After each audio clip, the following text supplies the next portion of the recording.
Ladies and gentlemen, my name's Paul, and in this RetroGamingTech.com video, we're going to be discussing as well as analysing tech news, which as usual has popped up in the past 24 or so hours.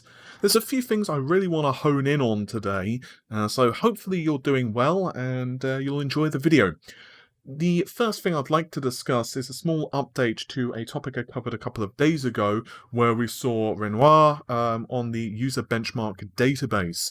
And on that particular database, it basically confirmed that AMD were working on a desktop variant of the APUs that, of course, have been extremely successful on mobile.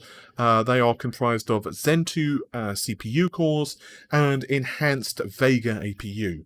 So basically, it's not anything to set the world alight in terms of comparing it to, let's say, 3900X with an RTX 2080 Ti in terms of gaming performance, as it only goes up to 7 or 8 CU depending on the model, but it is still extremely impressive for a mobile APU and puts out an awful lot of performance. But this has naturally started to transition to the desktop, and Rogame on Twitter has discovered an entry on Ashes of the Singularity benchmarking database, and here we have a 4700G, which is outfitted with 8 cores, 16 threads of goodness, and it scores 6400 points at low 1080p with a frame rate of 65.6. Unfortunately, the issue we have is we don't know the specification of the actual GPU component of the APU. Given that the mobile variants top out at 8, it's a pretty good bet, especially given the score, that we're looking at the same thing here. Ultimately, this is not going to replace a discrete GPU if you're looking to do more serious gaming.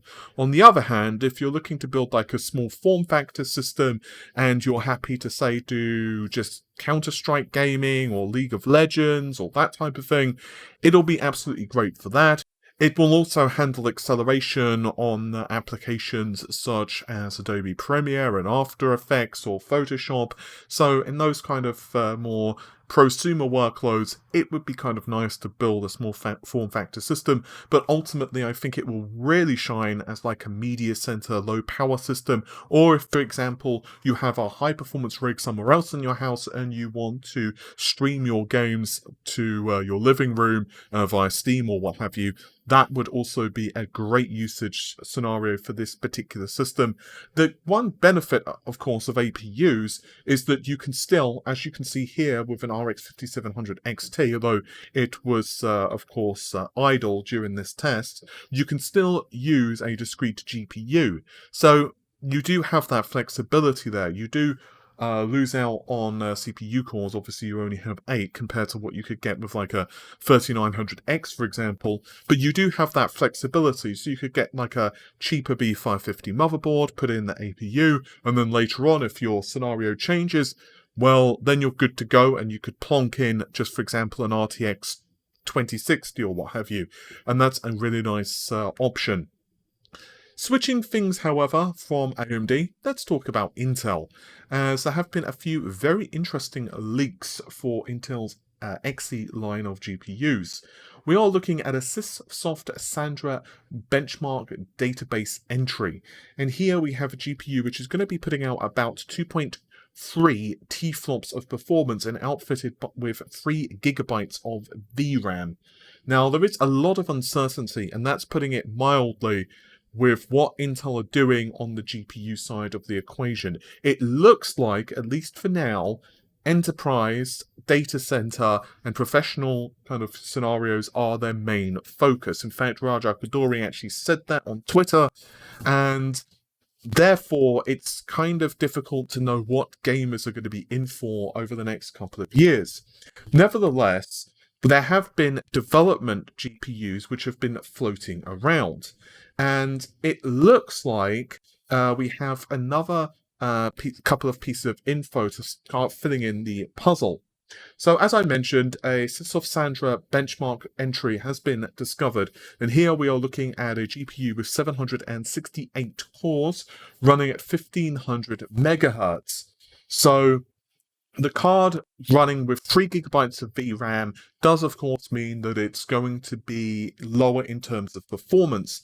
However, I'm not sure that this is a product that is ever intended to be for gamers. I think this particular GPU is something that is probably, at least for now, going to simply be a software development vehicle, because on page 7 of this rather interesting PDF, which starts to go deeper into the Aurora supercomputer and other things.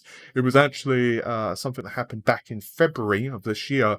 You can read yourself that the PCIe form factor is for SDV, software development vehicle, and in bold and blue, not a product. The SDV is shipping worldwide to integrated software vendors to enable broad software optimization for the XZ architecture, i.e. this thing is not designed right now for gamers. This is not going to filter down to the gaming sphere, at least according to these pieces of information.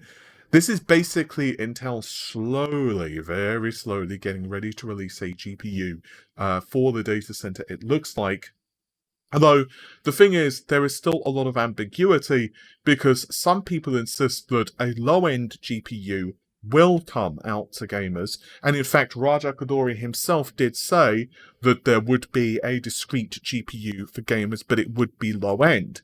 The thing we don't know right now is whether this is it, so we will see only 768 cores, or whether it will be slightly higher end. I'm just pulling a figure out my butt. Let's say the low 1000 and maybe a little bit more RAM.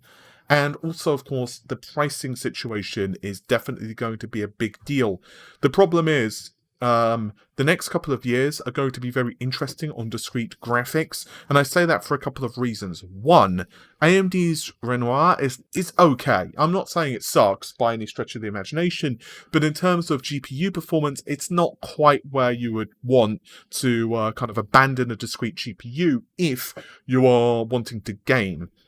But Cezanne, which is the next GPU, that's a bit of a different story. It looks like those GPU cores are going to be RDNA 2 based, which naturally has a pretty big jump in performance, but furthermore, to my understanding and from whispers I'm hearing, it's also going to have substantially more of the darn things, which naturally will just increase the amount of performance. And second thing, I think that native resolution is going to be an interesting question for PCs as well. Nvidia are rumoured to be outfitting the next generation of GeForce cards, basically top to bottom, with DLSS technology as well as hardware ray tracing. Forget the ray tracing for a moment. To my mind, a DLSS-like solution is absolutely phenomenal for lower end cards, and I suspect that AMD will also do kind of similar. I covered this just recently in a DLSS 2 investigation video. Try to remember to link it in the video description, but I think there's a very compelling argument to rendering a game, let's say at 540p, which is what DLSS 2 can do, and then upsampling to like 1080p, and then having that card cost just $100-200, especially if you do full ray tracing as well, which is obviously completely possible with only a 540p image, which is literally 1/4 of the number of native pixels as 1080p. It's going to be a very interesting market, is what I'm trying to say, over the next couple of years. And now, console prices, which is, of course, a very hot button topic at the moment. There has been an awful lot of discussion that I've been tagged in, and it's just naturally floating around the web recently because of Wedbush securities analyst Michael Pachter. He's fairly vocal when it comes to gaming, naturally, and he was actually discussing things with former executive of Microsoft, Peter Moore. And this was during a kind of event which also featured Jeff Knightley. I'll, of course, link it in the video description. And basically there was this discussion regarding the prices, because I think most folks now are kind of bracing for the fact that these systems are not going to be cheap. Indeed, there were a couple of reports that Sony had been caught off guard, to be honest with you, at the cost of the PlayStation 5, and we could be looking at eye-watering prices. In fact, Sony may end up producing fewer consoles, not because of the actual difficulty in procuring the parts, but because they don't feel that the console may sell as well. Now, whether that's true or not, we can only wait and see. But either way, I think most people would agree that yeah, no one really thinks these consoles are going to be like $299. Let's just say that. Anyway, according to Pacta, he said that Microsoft's been pretty smart about waiting Sony out here. From what I've seen, Sony's going to have to charge $500 for the PS5, and Microsoft has a pretty big balance sheet. If they want to cut prices by $100, just price below and subsidize the first 10 million, they will. So I think they're going to wait for Sony to blink first, then they'll reveal the price and launch date. It's going to be the holiday, so very likely sometime in November. Very likely $400. And fans are going to get a lot for their $400. And I think that the Xbox Series X is not going to be cheap to manufacture at all. This is my personal opinion. I don't think that Microsoft are not going to lose money if they sell it for that amount of cash. However, Microsoft have sold consoles at a loss before, actually as has Sony. Sony sold the PlayStation 3 at a loss despite the eye-watering price on release, and Microsoft have done the same with the original Xbox. In fact, there was a long-running joke that if you wanted to hurt Microsoft, just buy an Xbox original system at launch, and then don't buy any games for it because you're literally costing them money. I kid, of course, but ultimately, the bottom line is for Microsoft, they want to have a foothold in the industry. And will they charge just $400? Well, there are ways that they can make up for this. Of course, consoles are an ecosystem, so there are several ways after you've made the console sale that you actually make money. The first is the obvious one, game sales. With pushes towards digital, you can argue that the margins are even higher. After all, you don't need to worry about shipping costs, you don't need to worry about the production of Blu-rays, and I was going to say manuals, but that's no longer a thing, cases and all of that stuff. I will grant you that the cost of a Blu-ray is not exactly a lot, but still saves money, which means more money for the publisher and, of course, in Microsoft's case anyway, their ecosystem. So that's one. The second is that obviously things such as Xbox Game Pass as well as Xbox Live give them monies. So when you're signing up to these services and their attachment rate when it comes to Games Pass is extremely popular at the moment. Hell, even PC gamers have Games Pass because it's such a good value. I finished like Gears 5 a while ago, but I still have the damn thing. In fact, I may actually try out the new Gears Tactics. I'm kind of curious about doing some benchmarking on it as well. And of course, they've been pretty damn good putting so many games on it, like the Outer Worlds and yada yada yada. So I think there's a good kind of benefit there for consumers.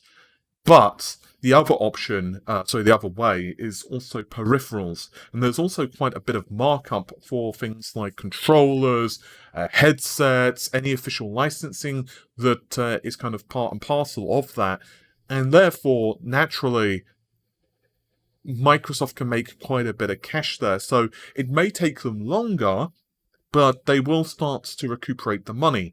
And I've said this multiple times, Microsoft are not so much interested in selling you a console, they're interested in having you as part of an ecosystem. And that fundamental shift in Microsoft's mentality has been pretty obvious of late. And naturally, this is also going to extend to services like xCloud as well, which is an entirely different revenue stream. And yeah, this is also not including things like them making money on microtransactions, which is something I don't really like, but it is what it is. And also things such as DLC, which of course they do get cuts from. But yeah, will they do this? I think If it had been closer in the last generation, especially given they got an absolute kicking by Sony at the start, I would probably say no.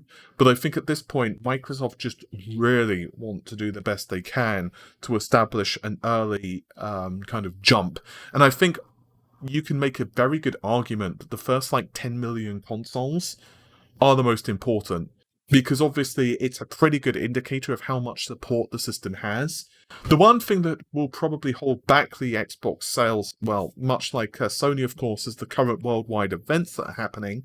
So obviously with a lot of global uncertainty, it's hard to convince someone to plonk down several $100 on a console. And the other thing is because Microsoft do have that compatibility with games on the PC, as well as being able to play on, let's say, an Xbox One X for, let's say, Halo. Yeah, it's going to be interesting to see how well they do. As for Sony, I wouldn't be surprised also if they subsidize a little bit for the console, or at least sell it at not a profit. $400? I've actually said multiple times that I'm expecting at most $449. That's not a leak, by the way. I just want to be clear. I expect $449 at the top end from Microsoft. I think they will also do their darndest to sweeten the deal if it's that expensive. I think that they will probably bundle it with something like Games Pass for 3 to 6 months. Which will obviously get you past the Christmas period. I suspect they'll probably give you 6 months, but I wouldn't be surprised if it's 3 months of Xbox Live Gold, Games Pass, basically like the ultimate bundle. And I suspect that that'll be used in marketing to kind of say that you can just jump in with that experience. But then again, I could be entirely wrong. Microsoft could end up having to charge $500. Yeah, I'm curious on what your thoughts are. What is your top-end price that you would be willing to pay for a next-generation console? Do let me know in the comments. And that's just about it for this video. A couple of small things before I finish up. As you are likely aware, I had an interview yesterday that I posted with developers of the PlayStation 5, so that was pretty damn cool.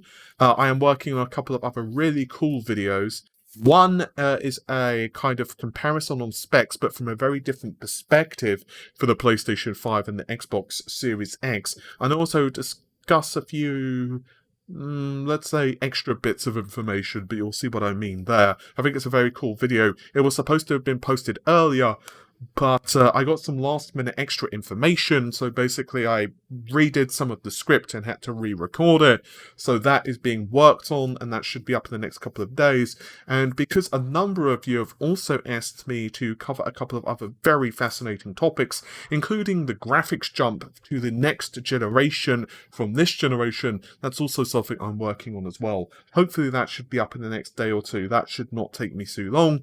And I'm currently waiting for some review samples, including Intel's Comet Lake, and I will be doing an unboxing for that and some other motherboard stuff. So if you're more of a PC gamer, definitely stick with me, and I'm working on some other really cool projects as well. But I'd like to thank you very much for watching the video. It is, well, awesome of you, to be honest with you, to spend your time with me, and you can find on